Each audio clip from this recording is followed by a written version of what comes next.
جب مشکلات آپ کو مایوس کر دیں، جب مشکلات آپ پر گہرا تنگ کر دیں، جب مشکلات آپ کا جینا محال کر دیں، جب مشکلات آپ کو کسی طرف کا نہ چھوڑیں، اس وقت کا آج میں تحفہ جو ہے آپ کی خدمت میں لے کر حاضر خدمت ہو چکا ہوں۔ یہ زندگی میں اتنی بار آتی ہیں کہ بندہ سوچتا ہے، کئی بار اس اسٹیج پر انسان پہنچ جاتا ہے کہ چاہتا ہے اس سے تو مرنا بہتر ہے۔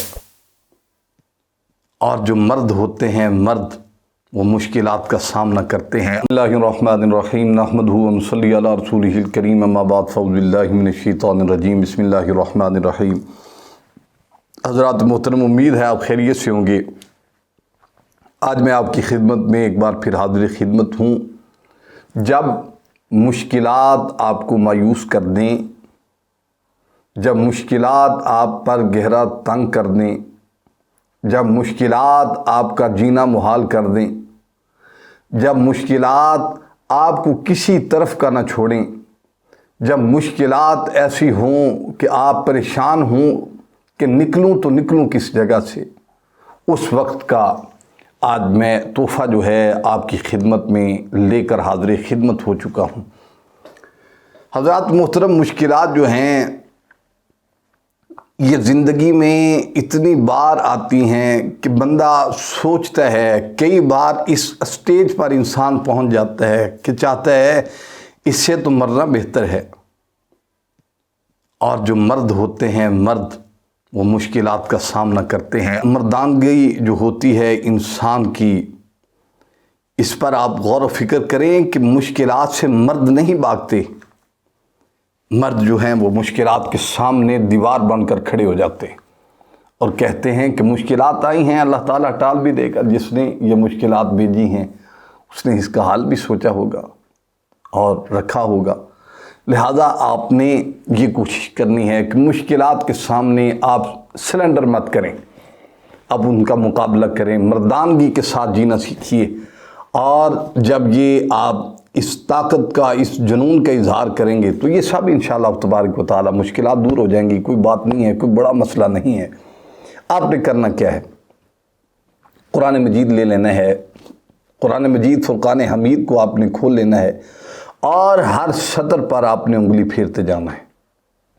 اپنے مقصد کو، اپنی مشکلات کو آپ نے سخت ترین طریقے کے ساتھ آپ نے تصور کرتے ہوئے آپ نے یہ وظیفہ پڑھنا ہے، ربی انی ظلمت نفسی فاغفر لی۔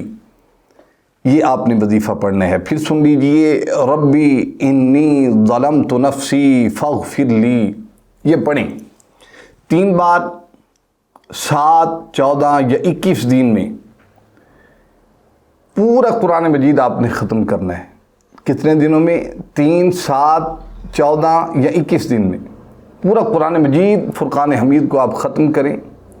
اور جتنی ہی توجہ سے آپ یہ عمل کریں گے، جتنی توجہ سے آپ یہ عمل کریں گے، قرآن کی سطر ہے، آپ کو پڑھنا نہیں آتا، آپ کو یہ سمجھنا نہیں آتا، تو آپ ایک سطر پر ہاتھ تو پھیر ہی سکتے ہیں۔ اس کے بارے میں بہت ایک لمبا واقعہ ہے، لیکن میں خلاصہ عرض کر دیتا ہوں۔ ایک انسان تھا جو دنیا سے رخصت ہو گیا، برا تھا، عمل برے تھے، اعمال برے تھے، لیکن کسی بزرگ نے اس کو اپنے خواب میں دیکھا کہ وہ جنت کی وادیوں میں ٹہل رہا ہے۔ گھر میں چلے گئے حیران ہو کر کہ یہ تو راہزن تھا، یہ تو برا تھا، یہ تو لوگوں کو تکلیف دیتا تھا، یہ کیسے ہو گیا؟ اس کی بیوی سے جا کر پوچھا۔ اس کی بیوی نے کہا، دراصل جب یہ صبح اٹھتا تھا، اٹھ کر قرآن کھولتا تھا اور قرآن مجید فرقان حمید کی سطروں پر یہ ایسے انگلی کے ساتھ یہ پھیرتا جاتا تھا اور کہتا تھا، جو تو نے فرمایا ہے یہ سچ فرمایا ہے، جو تو نے فرمایا ہے یہ سچ فرمایا ہے، میرے مالک جو اس آیت میں لکھا ہے سچ لکھا ہے۔ یہ کتنی بڑی بات تھی، اس کی برکت سے اللہ تعالیٰ نے اس کے تمام گناہوں کو معاف فرما دی۔ آپ سخت تصور کریں اپنی مشکلات کے بارے میں کہ یا اللہ میں پریشان ہوں، تو مشکل کشا ہے، تو حاجت روا ہے، مشکلوں کو ٹالنے والا ہے۔ میرے مالک تیرے آگے کوئی چیز بڑی نہیں ہے، میں تیرا بندہ ہوں۔ یا ایھا الانسان ما غرک بربک الکریم، تیرا ہی تو کہنا ہے کہ بھاگو مت، میری طرف آ جاؤ، کہاں جاتے ہو، میرے مالک ہم آ چکے ہیں، ہمیں تو اپنی آغوش رحمت میں چھپا لے۔ انشاءاللہ یہ سب ٹھیک ہو جائے گا، اللہ کے فضل و کرم سے امید ہے آپ یہ کریں گے اور آپ کو آسودگی ملے گی۔ باقی دعوانا الحمدللہ رب العالمین۔ السلام علیکم ورحمۃ اللہ تعالی وبرکاتہ۔ مزید اس طرح کی ویڈیو دیکھنے کے لیے ہمارے یوٹیوب چینل کو سبسکرائب کریں، لائک کریں، شیئر کریں، تاکہ ہر آنے والی نئی ویڈیو کی اپڈیٹ جو ہے بر وقت آپ کو مل سکے۔ شکریہ۔ فَإِنَّ مَعَ الْعُسْرِ يُسْرًا، إِنَّ مَعَ الْعُسْرِ يُسْرًا، فَإِذَا فَرَغْتَ فَانصَبْ